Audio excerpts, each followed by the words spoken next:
আসসালামু আলাইকুম ওয়া রাহমাতুল্লাহ। সম্মানিত দর্শকবৃন্দ, দেশ ও প্রবাস থেকে যারা এই ভিডিওটি দেখতেছেন সকলকে অসংখ্য অসংখ্য মোবারকবাদ। প্রিয় বন্ধুরা, আজকে আপনাদেরকে দেখিয়ে দেব কিভাবে বিতরের নামাজ আদায় করতে হয়। আমরা এই বিষয়টি কিন্তু অনেকে জানি না যে বিতরের নামাজটি কি, ওয়াজিব, সুন্নত নাকি নফল। বিতরের নামাজটি হচ্ছে ওয়াজিব, অর্থাৎ এই নামাজটা আপনাকে পড়তেই হবে। যদি বেতের নামাজ আপনি না পড়েন সেক্ষেত্রে কিন্তু আপনি গুনাহগার হবেন। বেতের নামাজ 3 রাকাত, আমরা 3 রাকাতের মাধ্যমে বেতের নামাজটা সম্পন্ন করব। তো আজকে আপনাদেরকে প্র্যাকটিক্যালভাবে দেখিয়ে দেব কিভাবে 3 রাকাত বেতের নামাজ আদায় করতে হয়। তাই আমি আপনাদেরকে বলবো ভিডিওটি শুরু থেকে শেষ পর্যন্ত অবশ্যই আপনাকে দেখতে হবে যদি আপনি বেতের নামাজটা সঠিকভাবে শিখতে চান। তো বন্ধুরা, নামাজ শুরু করার পূর্বে আমাদের কিছু কথা আছে। যে অনেকে বলেন যে বেতের নামাজ 1 রাকাত, কেউ বলেন যে বেতের নামাজ 3 রাকাত। কোনটা সঠিক? রাসূলুল্লাহ সাল্লাল্লাহু আলাইহি ওয়াসাল্লামের হাদিসের পরিভাষায় বোঝা যায় যে বেতের নামাজ 3 রাকাত।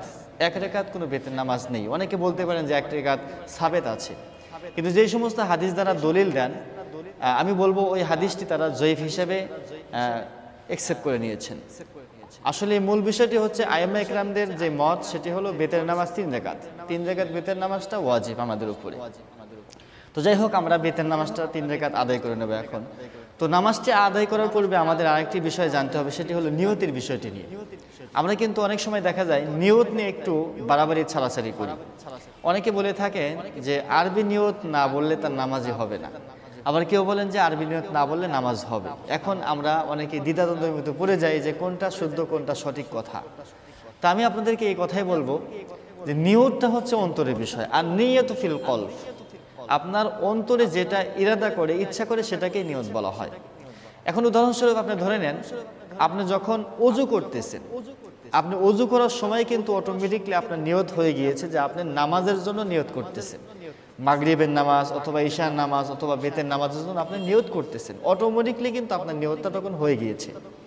হ্যাঁ, তারপরেও যদি আপনারা কেউ আরবিতে নিয়ত করতে চান সেক্ষেত্রে আমি বলবো যদি আপনারা আরবি নিয়তটা সহিশুদ্ধভাবে পড়তে পারেন সেক্ষেত্রে আপনারা আরবি নিয়তটা পড়তে পারবেন। আর যদি কেউ আরবি নিয়তটা সহিশুদ্ধভাবে পড়তে না পারেন তাহলে আমি বলবো আপনি আরবি নিয়তটা পড়ার প্রয়োজন নেই, আপনি বাংলাতে পড়ে নেবেন। তো যারা আরবি পড়তে পারবেন তারা আরবিটা এভাবে পড়ে নেবেন। নাওয়াইতু আন উসাল্লি লিল্লাহি তাআলা রাকাআতি সালাতিল বিতরি ওয়াজিবুল্লাহি তাআলা মুতাওয়াজ্জিহান ইলা জিহাতিল কাবাতি শরীফাতি আল্লাহু আকবার। এটি হচ্ছে আরবি নিয়ত।